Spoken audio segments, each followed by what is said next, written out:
Ya, angkat kitab suci. Kalau tidak bawa kitab suci, HP-mu yang suci diangkat. Dan kita ucapkan bersama-sama 2, 3. Saya dapat menjadi apa yang firman Tuhan katakan. Saya dapat jadi. Saya dapat lakukan apa yang firman Tuhan katakan. Saya dapat lakukan. Saya dapat memiliki apa yang firman Tuhan katakan. Saya dapat memiliki. Saya menyatakan, saya mempercayai, dan saya menerimanya dalam nama Yesus. Aku percayakan firman-Mu. Firman-Mu adalah kebenaran. Aku percayakan janji-janji firman-Mu. Janji-janji firman-Mu akan digenapi dalam hidupku. Firman-Mu mengajarku hari ini, dan aku akan melakukannya. Amin. Mau diajar oleh firman Tuhan? Saudara mau melakukan firman Tuhan? Saudara percaya firman Tuhan adalah kebenaran? Maka janji-janji akan digenapi dalam hidup saudara. Katakan amin. Jadi saudara yakinlah bahwa saya dapat menjadi apa yang firman Tuhan katakan saya dapat jadi. Amin. Jadi kalau Tuhan meminta Anda jadi kepala, maka Anda akan jadi apa? Kepala. Saya dapat lakukan apa yang firman Tuhan katakan saya dapat. Jadi kalau kita diperintahkan untuk melakukan sesuatu, Anda dapat melakukannya. Amin. Dan Anda dapat memiliki. Firman Tuhan katakan, engkau dapat memiliki apa yang Anda inginkan. Tuhan berkata, minta apa saja, maka aku akan berikan kepadamu. Amin. Karena itu kita mempercayai, kita menerimanya. Haleluya. Kita tetap berdiri dengan membaca ayat kita Roma pasal 14 ayat yang ke-8. Roma pasal yang ke-14 ayat yang ke-8.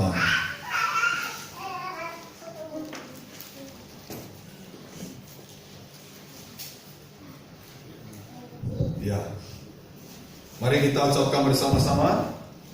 Roma 14 ayat 8, 2, 3. Sebab jika kita hidup untuk Tuhan, dan jika kita mati untuk Tuhan. Jadi baik hidup atau mati, kita adalah milik Tuhan. Amin. Kita berdiri dulu. Kasih tos orang di sebelah kananmu, bilang, kamu makin normal. Kamu makin normal. Kamu makin normal. Ya, silakan dulu. Ya, tema kita kali ini dibalik. Kalau kemarin honor apa? Hah? Honor of my life. Sekarang my life for the honor. Jadi aku hidup. Hidupku ini yang aku hidup sekarang ini. Aku hidup untuk pemilikku. Siapa pemilik kita? Siapa? Tuhan pemilik kita. Dan my life for the honor. Saya akan hidup untuk pemilik saya. Yang setuju katakan amin. Ya, Paulus berkata, hidup yang aku hidup sekarang bukan aku lagi, tapi ada Kristus di dalam aku yang hidup di dalam aku. Dan sekarang aku hidup untuk Dia. Aku hidup untuk Dia. Saudara, 6 seri saya sudah sampaikan honor of my life, bahwa Tuhan sudah terlalu banyak melakukan dalam hidup kita. Dan sekarang coba kita perhatikan apa yang harus kita lakukan untuk Tuhan. Ya, apa yang harus kita kerjakan untuk Tuhan. Apa yang perlu kita pedulikan untuk Tuhan. Saudara-saudara, ayat ini berkata tadi, sebab jika kita hidup, jadi kalau Anda dan saya hidup Anda dan saya itu untuk siapa? Untuk Tuhan. Sadar itu Bapak Ibu, bahwa kalau saya hidup, saudara hidup, kita ini hidup untuk siapa? Untuk Tuhan. Dan sampai pada waktu kita mati pun, Tuhan tidak membuang kita. Amin.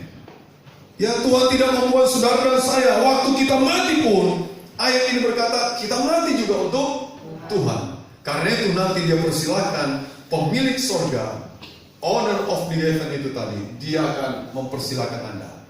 Dia pemilik surga. Tidak ada orang yang bisa masuk ke surga tanpa melalui siapa? Yesus. Tidak ada orang bisa datang kepada Bapa tanpa melalui Yesus. Nah, sekarang saudara perhatikan bagaimana kita hidup untuk Tuhan, ya. Nah, saudara lihat dalam ayat, ya, nanti kita lihat ayat 9 ya. Sebab tidak ada seorang pun di antara kita yang hidup untuk dirinya sendiri. Sebab kita tidak pernah berencana untuk apa? Untuk hidup.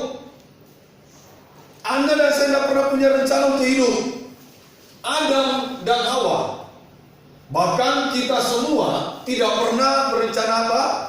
Untuk hidup. Tahu-tahu kita hidup. Coba ada yang pernah rencana aku mau hidup? Ada? Tidak ada. Adam pernah berpikir saya mau hidup? Adam belum ada kok. Jadi Adam tidak pernah berencana kalau dia akan hidup. Hawa tidak pernah berencana kalau dia akan apa? Hidup. Saudara dan saya tidak pernah berencana kalau kita akan apa? Hidup. Bahkan Anda dan saya tidak bisa memilih saya harus hidup dari rahimnya siapa. Bisa? Tidak bisa. Tidak bisa kita memilih saya akan lahir dari rahimnya seorang konglomerat. Tidak bisa kita memilih. Ya. Jadi saudara tahu-tahu, pokoknya tahu-tahu kita apa? Rucut lahir. Lahir. Hidup dia. Hidup dia. Dia tidak pernah punya rencana ke depan aku mau hidup. Dia tidak pernah berpikir aku akan lahir dari si A si B. Tidak. Aku harus lahir di mana? Di mana? Di bidang. Dia tidak pernah berpikir nanti aku hidup lewat sesar. Tidak ada. Tahu-tahu apa? Hidup aja. Ada orang lahir di dapur. Istri saya anak yang ketiga atau kedua? Kedua, Yeda hampir lahir di becak. Hampir lahir di becak. Hari-hari itu kita masih ngenes, belum ada apa-apa. Malam-malam istri saya, mules. Oh, gedor yang punya becak, bukan yang punya mobil. Mungkin kalau Yeda bisa milih, Pak, jangan pakai becak dong. Cari mobil. Antar saya untuk lahir di. Dia tidak ngerti dia kalau hampir lahir di mana? Di becak. Begitu sampai di Bunila, ambil geledekan dibawa ke tempat konsentrasi melahirkan itu. Saya duduk menunggu sebentar. Datanglah. Sebentar, tahun ada 5 menit mungkin. Jalan. Pergi jalan. Jalan maning. Oh laki-laki.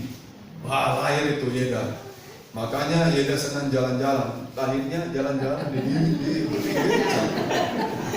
baru pulang dari mana dia nih? Dari hari apa tuh? Ya, jadi senang jalan-jalan dia. Lah, hampir lahir di beca. Untung tidak bawa beca ya pergi-perginya. Nah, jadi tidak ada yang dapat kita banggakan. Apa sih yang Anda banggakan? Kalau Tuhan tidak mengizinkan Anda hidup, bisa hidup enggak? Lalu kalau Anda hidup, mau bangga gitu? Halo? Kalau Anda dan saya hidup, mau sombong gitu? Apa yang kita sombongkan? Apa yang kita banggakan? Kalau Tuhan tidak izinkan Anda hidup, Anda dan saya tidak bisa apa? Hidup. Jadi apa yang kita banggakan dalam hidup ini? Jika kita hidup, coba kita ucapkan bersama 2, 3. Jika kita hidup, ownerlah yang memberikan hidup. Amin. Tuhanlah yang memberikan hidup.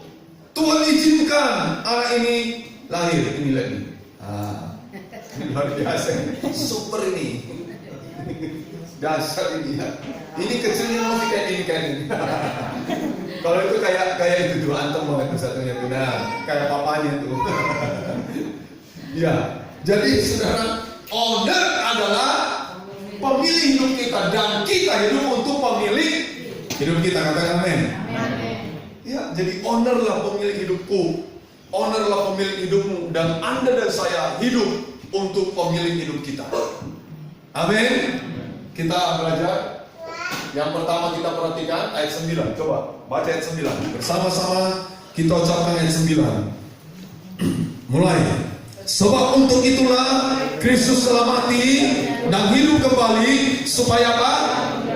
Ia menjadi Tuhan baik atas orang-orang mati maupun atas orang-orang hidup. Sebab itulah katanya Tuhan yang mati dan bangkit itu supaya dia menjadi Tuhan atas orang yang mati maupun orang yang hidup. Ayat 8 berkata, kalau aku hidup untuk siapa? Kalau aku mati untuk Tuhan. Makanya Tuhan yang mati itu dia bangkit supaya dia menjadi Tuhan atas orang yang hidup maupun orang yang mati. Jadi saudara, sekali lagi, owner adalah pemilik hidup kita, dan kita hidup untuk pemilik hidup kita. Amin. Jadi saudara ingat, aku tidak sendiri lagi hidup ini. Ada Tuhan yang hidup dalam aku. Aku tidak sendiri lagi menjalani hidup ini. Ada Tuhan yang bersama aku. Amin.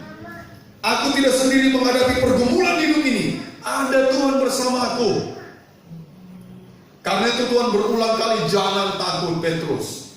Petrus sekalipun sudah mau tenggelam nih, ada Tuhan bersama dia. Maria dengan Marta menangis karena saudaranya meninggal. Tuhan yang berkuasa itu menghidupkan saudaranya.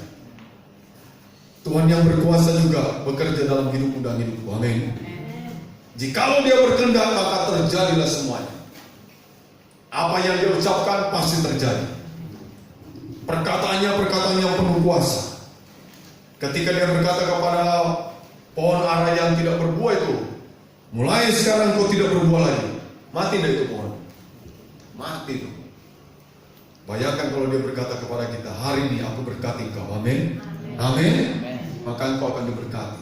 Dia bilang kepada orang yang buta, apa yang kamu kehendaki aku perbuat. Orang buta ini bilang, ya Rabbuni, ya Tuhan, kami ingin melihat, saya ingin melihat. Melihatlah, melihatlah dia. Apa pergumulan hidupmu, saudara? Dia memilih hidupmu, karena itu coba kita belajar hidup untuk dia juga. Amin. Amin. Jangan kita egois. Waktunya kita beribadah, datanglah beribadah kepada dia. Dia kasih waktu kepada kita berapa hari? Dia kerja sampai 6 hari. Hari ke-7 dia bilang, kuduskan ini, buat engkau beribadah, menyembah penciptamu. Amin. Dan saya rindu saudara, kita terus datang kepada pencipta kita. Haleluya. Saya berdoa begini Bapak Ibu, jemaatmu yang setia tambahkan terus kesetiaan. Yang belum setia, ajar mereka untuk apa? Setia. Supaya mereka semua bisa apa? Setia kepada Tuhan. Sama seperti Tuhan setia kepada kami. Haleluya. Yang pertama kita mau belajar, jika owner, ya, jika kita hidup untuk owner ini, maka ucapkan 2, 3, jangan kita jadi hakim. Amin. Jadi kalau engkau hidup untuk Tuhan, ini pesan Tuhan buat kita. Jangan kita jadi apa? Hakim. Kasih tahu saudara di sebelahmu, jangan jadi hakim. Jadi lebih baik Anda dihakimi daripada Anda menghakimi. Ya, jadi lebih baik Anda dihakimi daripada Anda menghakimi. Ya, jadi jangan kita jadi hakim. Apa alasannya saudara? Alasan mengapa kita jangan jadi hakim? Sebab penghakiman itu bukan urusan kita. Ya, penghakiman itu bukan urusan kita. Penghakiman itu urusannya siapa? Owner. Coba baca ayat ini. Roma 14 ayat 4 sekarang. Mari kita ucapkan bersama-sama. Roma 14 ayat yang keempat. 2, 3. Siapakah kamu sehingga kamu menghakimi hamba orang lain? Entahkah ia berdiri, entahkah ia jatuh, itu adalah urusan siapa? Tuannya sendiri. Tetapi ia akan tetap berdiri karena Tuhan berkuasa menjaga dia terus berdiri. Amin. Jadi saudara, ayat ini berkata, siapakah engkau? Saya tadi udah tunjukkan, Anda tidak bisa ada di dunia ini kalau Anda tidak diizinkan Tuhan lahir. Benar nggak? Tidak ada yang bisa Anda banggakan dalam hidup ini. Makanya lewat Rasul Paulus, dia berkata, siapa kamu ini? Kamu ini siapa? Ya, siapa kamu ini? Kamu kok mau menghakimi orang lain? Siapa kamu ini? Kenapa kamu mau menghakimi orang? Dan saudara, owner tidak pernah menjadikan kita, meminta kita untuk menjadi hakim bagi orang lain. Katakan amin. Jadi Tuhan tidak pernah meminta Anda dan saya. Bahkan Tuhan tidak pernah menjadikan Anda dan saya supaya jadi hakim bagi orang lain. Tidak. Tuhan tidak pernah meminta. Karena itu jangan tunjuk-tunjuk orang begini. Yang sudah dikatakan amin. Ya, jangan tunjuk-tunjuk. Wah, Tuhan tidak pernah suruh kita gitu. Ya, ini lihat ini. Kelihatannya sih memang dia berbuat salah. Sekalipun dia berbuat salah, tangan kita tidak perlu apa? Menunjuk-nunjuk dia. Sekalipun dia berbuat salah, karena Tuhan tidak membuat kita, menciptakan kita, meminta kita, menjadikan kita hakim bagi orang lain. Ini urusannya owner. Urusan Tuhan yang menciptakan kita, amin. Dia yang berdaulat. Saya sudah sampaikan, owner berdaulat atas hidup kita. Ya, bukan urusan kita. Oh, tapi dia begini-begini, biarin aja. Urusannya siapa itu? Tuhan. Kan juga ada ayat berkata pembalasan adalah haknya siapa? Tuhan. Udah, kita jangan mau membalas yang jahat dengan yang jahat, biarin aja. Kalau bisa, kalau perlu, Anda dan saya menumpuk bara api di atas kepalanya. Orang itu jahat, Anda terus baik. Amin. Itu yang Anda lakukan. Orang itu makin jahat, Anda makin baik. Semakin dia jahat, Anda semakin baik. Maka firman Tuhan berkata, sama seperti kamu menumpuk bara api di atas kepalanya. Panas enggak? Panas. Tenang dah hidupnya? Udah tenang. Dia kepikiran, kenapa ya? Saya makin jahat dengan dia, dia makin apa? Baik dengan saya. Kenapa ya? Kenapa dan kenapa? Begitu banyak pertanyaan. Kenapa dan kenapa? Dan mungkin mereka dapat jawaban. Ternyata aku yang salah. Nah itu biarin aja. Gak usah kita tunjuk-tunjuk. Sebab saya percaya Tuhan tahu membela siapa yang benar, siapa yang salah. Dia ngerti mana yang benar, mana yang salah. Nah saudara, pastikan ini bukan urusan kita tentang penghakiman. Amin. Amin. Jadi udah, kita nggak urusan yang namanya menghakimi ini loh. Udah, bukan urusan kita. Ya, Tuhan juga tidak pernah meminta Anda dan saya supaya kita jadi apa? Hakim. Dah. Dia nggak pernah minta. Nanti kamu lahir, kamu jadi hakim. Mungkin saudara bertanya, bagaimana dia pengadilan? Di situ ada hakim. Anda tahu hakim itu bisa salah enggak? Bisa enggak? Bisa. Dia mengadili dengan cara yang tidak benar, bisa enggak? Bisa. Makanya slogan di pengadilan itu ada bunyinya gini Bapak Ibu. Lebih baik membebaskan 1.000 atau 10.000. Entah 1.000, entah 10.000 orang yang bersalah daripada menghukum satu orang benar. Jadi menghukum satu orang benar, ngeri Bapak Ibu. Orang benar kok dia apa? Dihukum. Lebih baik membebaskan 10.000 orang yang bersalah daripada menghukum satu orang yang benar. Dan Anda tahu siapa satu orang yang benar itu yang dihukum? Dia adalah owner, pemilik hidupmu. Dia adalah Yesus yang tidak bersalah. Sampai Pilatus berkata, mereka menghakimimu. Mereka berteriak, salibkan dia. Kenapa kamu tidak membela diri? Perbuatan apa yang kamu lakukan? Ini mereka teriak semua. Diam aja tuh Tuhan. Dia tidak membalas dengan mencaci maki orang-orang yang menghakimi dia, tidak. Dia diam saja. Dan akhirnya, saudara ketahuan, orang yang menjaga mayat Yesus yang menyalibkan, dia berkata, sungguh dia ini adalah apa? Apa?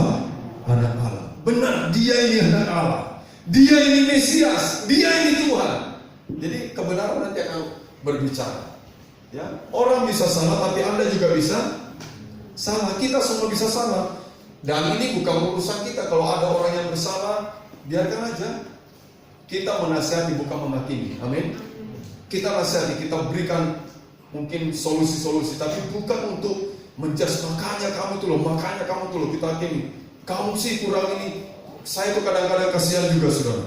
Ada orang, tapi mungkin ya itulah kehidupannya.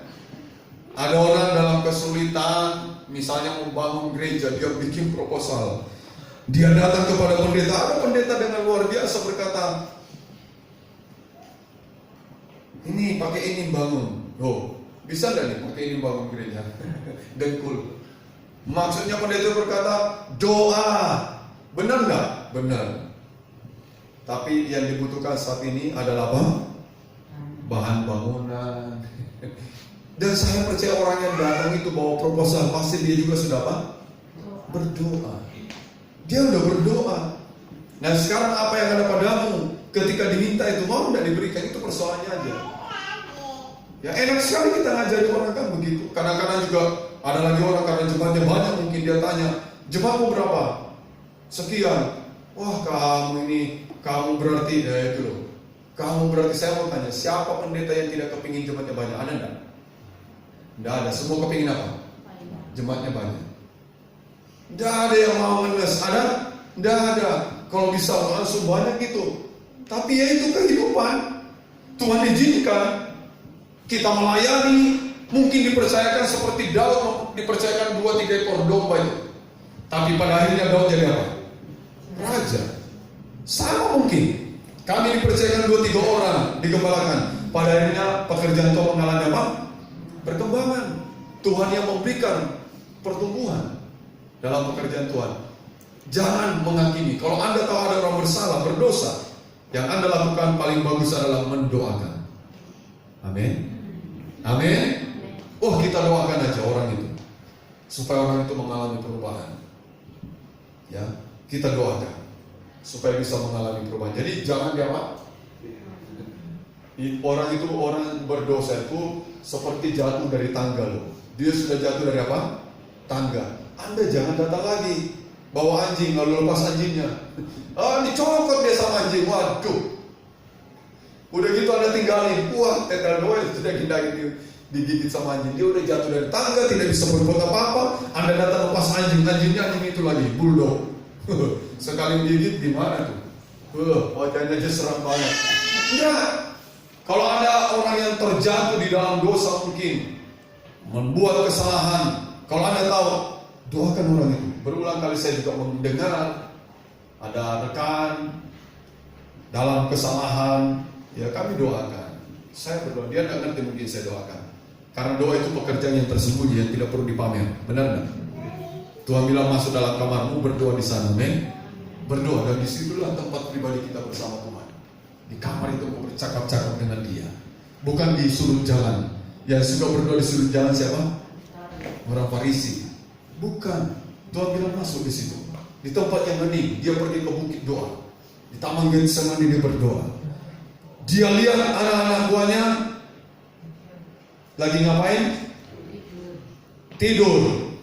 Dihakimi oleh Tuhan? Enggak. Cuma Tuhan bilang gini, tidak kamu sanggup berjaga-jaga 1 jam. Itu 1 jam. Karena yang menjalani salib ini Tuhan ini, saudara. Dia ngerti dia akan menjalani salib, dia harus bergumul. Orang yang diharapkan, diandalkan, mensupport Tuhan di dalam doa ketika Yesus masih di bumi, malah apa? Aslinya kalau kita jadi tuan marah nah kita ini.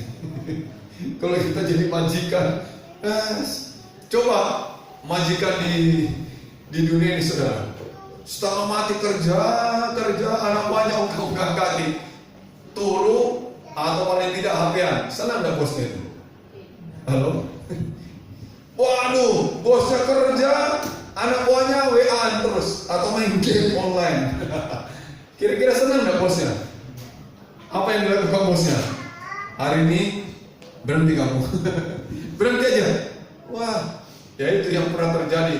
Pak Handono menyapu pastori, pengerjanya main gitar, kerenceng. Pak Handono mendekati pengerjanya, menyapu di dekat kakinya. Dia tidak tergerak ambil sapu itu, dia main gitar terus. Marah Pak Handono, hari ini pulang. Ini nanti kan di-share ke YouTube, dia nanti dengar. Nama aku disebut-sebut. Iya, ya Bapak Ibu. Kemudian apa alasannya lagi? Mengapa ya kita jangan jadi hakim? Sebab apa? Sebab kita pun tidak luput berbuat salah. Ini loh, nobody perfect. Tidak ada orang yang sempurna. Tidak ada orang yang sempurna. Nobody apa kan? Perfect. Itu kayak pengerjanya Pak Dono lagi. Nah ini lagi-lagi pengerja Pak Dono. Dia ngajari anak sekolah minggu nyanyi. King Kong badannya besar, tapi aneh kakinya pendek. Lebih aneh binatang bek-bek. Kita Pak Dono dengar. Oh, Saya nggak tahu orang dari mana itu ya. Kok bisa binatang bebek jadi lebih aneh binatang bek-bek. Dari Mentawai. Mungkin di Mentawai bebek itu namanya bek-bek.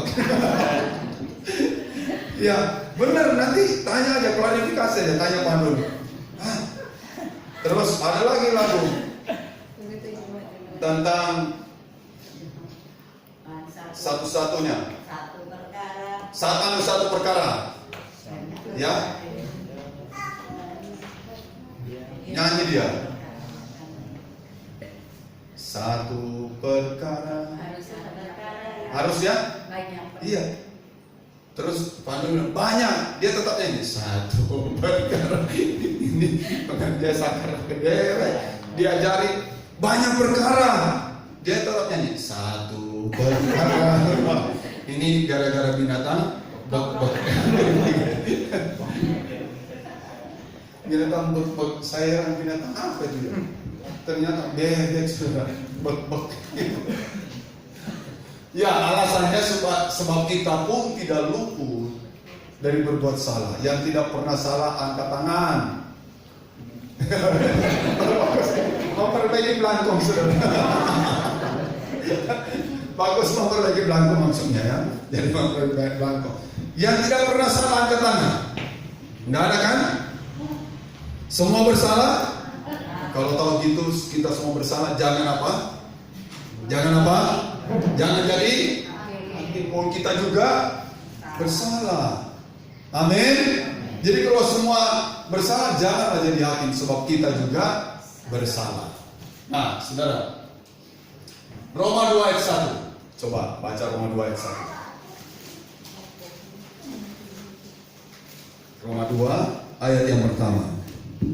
Kita ucapkan bersama 2, 3. Karena itu, hai manusia, siapapun juga engkau yang menghakimi orang lain, engkau sendiri tidak bebas dari salah. Sebab dalam menghakimi orang lain, engkau menghakimi siapa? Dirimu sendiri. Karena engkau menghakimi orang lain, melakukan hal-hal yang sama. Ayat ini berkata, siapapun juga engkau yang menghakimi orang lain, engkau sendiri tidak bebas dari salah. Makanya kita tidak mungkin bisa luput. Kita tidak mungkin bisa luput dari kesalahan. Ada kesalahan yang tidak kita sengaja. Namanya juga kita tidak luput dari kesalahan. Kita tidak sengaja tapi kita bersalah. Itu namanya Anda dan saya tidak bisa luput dari kesalahan. Kita tidak rencanakan. Tidak merencanakan. Tahu-tahu kita salah. Ya itulah orang yang tidak luput dari kesalahan. Jadi saudara, ya, kesalahan yang sama dapat kita lakukan, ya, atau kesalahan yang lain. Orang lain melakukan kesalahan sama, bisa kita lakukan kesalahan yang sama. Orang lain bohong satu kali, Anda bisa bohong nggak? Bisa, ya, bisa. Orang lain menipu satu kali, Anda bisa menipu nggak? Bisa. Menipunya tidak sengaja, tidak sengaja, tidak merasa kalau itu adalah menipu, bisa.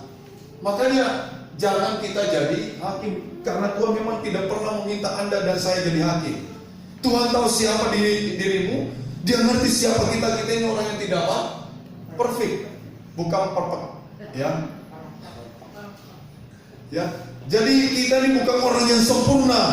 Kita orang yang tidak luput dari salah. Kita juga bisa melakukan kesalahan. Bahkan kesalahan yang lain pun bisa kita lakukan. Makanya jangan jadi hakim. Haleluya. Kemudian alasannya apa lagi, Bapak? Sebab menghakimi orang lain sama dengan apa? Tadi kita baca, dengan kamu menghakimi orang lain itu sama dengan kamu menghakimi dirimu sendiri. Artinya gini, Tuhan bilang gini, hei, kamu nunjuk-nunjuk gini, coba sekarang tunjuk. Berapa jari yang menuju ke kita? Hah? Kan tidak mungkin kita untuk nunjuk begini kan? Tidak ada, mesti waktu nunjuk mesti gini kita. Kayak itu. Ya, tidak mungkin ada orang nunjuk beginilah, tidak ada. Direncanakan mungkin. Ya, sekali dua kali berhasil, lama-lama begini lagi. Nunjuk ini. Dan itu menunjukkan bahwa engkau pun tidak luput loh dari kesalahan kamu menghakimi dirimu sendiri. Jadi waktu kita berkata kamu ABC, itu sebenarnya kita juga menghakimi diri kita ABC.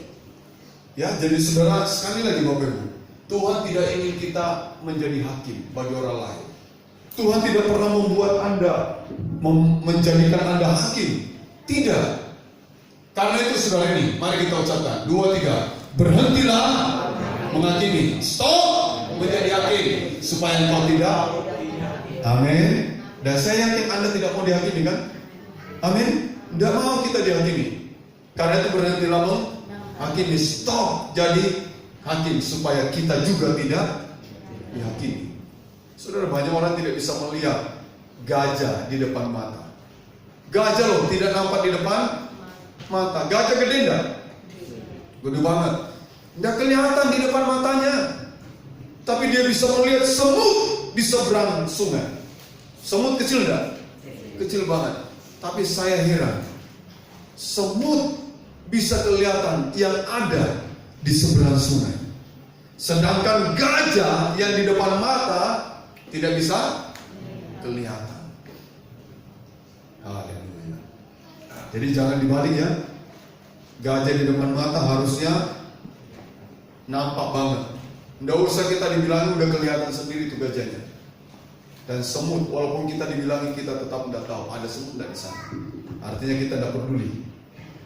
Ya, orang bersalah biarinlah, orang bersalah itu bukan urusan saya yang pertama, betul? Yang kedua apa? Saya juga tidak luput dari salah. Yang ketiga apa? Supaya saya jangan menghakimi diri sendiri. Ya, jangan menghakimi diri sendiri. Ya, alasan yang lain lagi apa? Ini Bapak Ibu, ayat kita baca ayat 10 sampai 12. Mari buka Alkitabnya. Roma pasal 14 ayat 10 sampai 12. Kita ucapkan bersama-sama. 2, 3. Tetapi engkau, mengapakah engkau menghakimi saudaramu? Atau mengapakah engkau menghina saudaramu? Sebab kita semua harus menghadap tahta pengadilan Allah. Karena ada tertulis, demi aku hidup, demikianlah firman Tuhan, semua orang akan bertekun lutut di hadapanku, dan semua orang akan memuliakan Allah. Demikianlah setiap orang di antara kita akan memberi pertanggungan jawab tentang dirinya sendiri kepada Allah. Jadi kita memberi pertanggungan jawab terhadap siapa? Orang lain atau diri sendiri? Terhadap diri sendiri. Makanya Bapak Ibu, Tuhan tidak meminta kita jadi hakim. Ya, Tuhan bilang jangan engkau menghakimi, sebab kita akan memberi pertanggungan jawab bukan tentang orang lain, bukan tentang si A yang mencuri, bukan tentang si A yang berzina, bukan tentang si A yang merampok, bukan tentang si A yang mabuk-mabukan, bukan tentang si A yang melakukan berbagai macam kejahatan. Tapi Anda sendiri akan bertanggung jawab terhadap diri sendiri di hadapan Allah. Yang mungkin orang lain tidak tahu apa yang Anda lakukan, tapi nanti Anda berdiri di hadapan Allah untuk menerima penghakimannya Tuhan. Amin. Karena itu saudara, sekali lagi, alasan kenapa kita kok jangan menghakimi ini, karena kita akan memberi pertanggung jawab tentang diri kita, bukan tentang orang lain. Ya, bukan tentang orang lain. Kita akan menghadap tahta pengadilannya Tuhan. Kita berdiri berhadapan dengan tahta pengadilan Tuhan, dan disitulah Tuhan menanya kita. Satu persatu ditanyakan detail mungkin oleh Tuhan. Dan Anda tidak bisa lagi berkata, udah Tuhan, gara-gara dia nggak bisa lagi. Ada, karena kemarin begini Tuhan, nggak bisa lagi alasannya kita ditunjukkan ini, kesalahanmu ini. Kamu telah melakukan ini, kamu telah melakukan ini, kamu begini, kamu begini, kamu begini. Itu hanya Tuhan yang berbicara kepada kita, bukan kita yang menghakimi orang lain. Hakim yang adil itu adalah hanya Yesus Tuhan kita. Ya, pengadilan pun kasihan. Dia juga merasa menyesal kalau sudah memutuskan ya perkara, hukuman dijatuhkan berapa tahun, habis itu dapat mungkin informasi, Pak, apa salah lo? Menyesal. menyesal nggak dia? Aduh, bayang orang harus dibebaskan malah dihukum, gimana tuh? Harusnya potong tanah malah ditambahin sama dia, gimana tuh? Dan nanti dia akan berhadapan dengan Tuhan. Setiap orang berhadapan dengan Tuhan mempertanggungjawabkan tentang dirinya sendiri. Ya, karena itu sisa hidup saudara dan saya, entah berapa tahun Tuhan berikan ini, ayo terus kita berlomba melakukan yang baik untuk Tuhan. Amin. Kita terus berlari menuju kepada panggilan surgawi itu. Kita berusaha meraih terus apa yang Tuhan janjikan di depan itu. Ayo kita jangan menoleh ke belakang. Di belakang terlalu banyak mungkin kesalahan yang sudah kita buat. Tapi tidak masalah. Engkau minta ampun kepada Tuhan, Tuhan mengampuni. Amin. Jika engkau mengaku segala dosamu, Tuhan berkata, aku akan mengaku segala dosamu. Dan larilah ke depan sekarang. Panggilan surgawi itu ada di depan, bukan di belakang Anda. Anda di depan. Anda berjalan ke sana. Anda arahkan terus dirimu ke sana. Menemui owner pemilih hidupmu. Amin. Jangan jadi hakim, saudara. Ya, tinggalkan. Kalau kita pernah jadi hakim yang bengis lagi mungkin, tinggalkan semuanya dah. Sekarang aku mengarahkan diri ke depan. Ya, kita mengarahkan diri ke depan. Kayak yang terakhir, mari kita berdiri bersama. Ya, jika kita hidup untuk honor, maka jangan kita jadi hakim. Sekarang contohnya, contoh orang yang tidak menghakimi.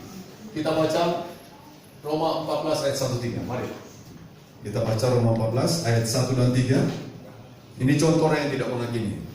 Tuhan berikan kepada kita 2, 3. Terimalah orang yang lemah imannya tanpa mempercakapkan pendapatnya. Yang seorang yakin bahwa ia boleh makan segala jenis makanan, tetapi orang yang lemah imannya hanya makan sayur-sayuran saja. Siapa yang makan, janganlah menghina orang yang tidak makan. Dan siapa yang tidak makan, janganlah menghakimi orang yang makan, sebab Allah telah menerima orang itu. Amin. Jadi dengar Bapak Ibu, persoalan masalah makanan misalnya, ini contoh untuk tidak menghakimi orang. Saudara, kalau saudara melihat, coba apa yang saudara lakukan kalau melihat saya makan makanan yang sudah dibawa di kelenteng mungkin, atau di kuil gitu ya, atau di tempat-tempat mana lagi, keramat gitu, lalu saya makan. Anda melihat apa yang Anda lakukan? Oh, minta, kalau minta bagus, saya kasih. Kalau ada Om Robert makan makanan dari kuburan itu sudah bisa bayangi. Menurut saudara boleh nggak dimakan itu? Urusan surga urusan apa? Saya sudah berulang kali. Urusan surga urusan apa? Urusan makanan? Bukan urusan makan minum surga. Dan kita tidak akan ditanya kamu makan ini, kamu makan itu. Petrus sudah dikasih lihat segala macam binatang yang diharamkan. Ya, di PL itu beberapa binatang-binatang diharamkan untuk orang Yahudi itu. Lalu Petrus dikasih lihat nih, ini boleh kamu makan semua. Babi haram? Haram kalau itu curian. Jadi kalau babi haram itu, kalau babinya curian, jangankan haram, saudara. Kurame ansyohi. Kalau itu curian jadi apa? Haram. Jadi dosa babi. Gurame kalau dicuri haram enggak? Haram. Tapi kalau diberi dengan benar enggak haram. Babi enggak haram. Istri saya pesan babi, aku mencak-mencak, beli babi lagi. Ya bikin sate baik, kalau bikin sate aku mau. Nanti aku jadi tukang satenya. Ya, yang mau makan babi jangan pulang dulu. Tunggu sampai jam 12. Nah, asal saudara kita tunggu sampai jam 12. Oh, boleh makanya jam 12 baru jadi. Jadi menerima orang yang, ini contoh ya, yang tidak menghakimi. Jadi menerima orang yang lemah imannya tanpa mempercakapkan. Kan ada orang, Paulus juga bilang, kalau ada orang yang melihat aku makan ketika aku duduk di kuil makan, dan ada orang yang melihat orang yang lemah imannya, Paulus bilang gini, selamanya aku tidak mau makan lagi. Karena dia lemah imannya. Ya, selamanya aku tidak makan lah. Karena dia lemah imannya. Jadi bukan terus kita marah sama orang itu, kamu udah ngerti, kamu enggak. Paulus bilang enggak. Terimalah orang yang lemah imannya. Tapi orang yang makan, yang tidak makan jangan juga menghakimi. Yang makan juga jangan menghakimi yang tidak makan. Tuhan bilang semuanya aku terima kok. Jadi bukan urusan apa? Makan. Semua aku terima, orang yang makan dan orang yang tidak makan. Daging-daging di pasar Korintus itu ceritanya sudah dipersembahkan kepada berhala. Jadi orang yang makan dan orang yang tidak makan, Tuhan bilang enggak ada masalah tuh. Ya. Terimalah orang yang lemah imannya. Temanya pasal 14 itu jangan menghakimi saudaramu. Ini perikopnya.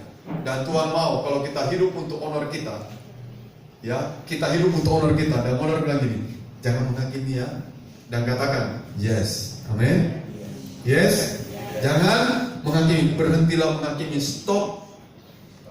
Stop apa? Menghakimi. Berhentilah jadi hakim, stop menghakimi, sebab kita juga satu kali bisa bersalah dan kita pun tidak mau dihakimi kan? Iya enggak?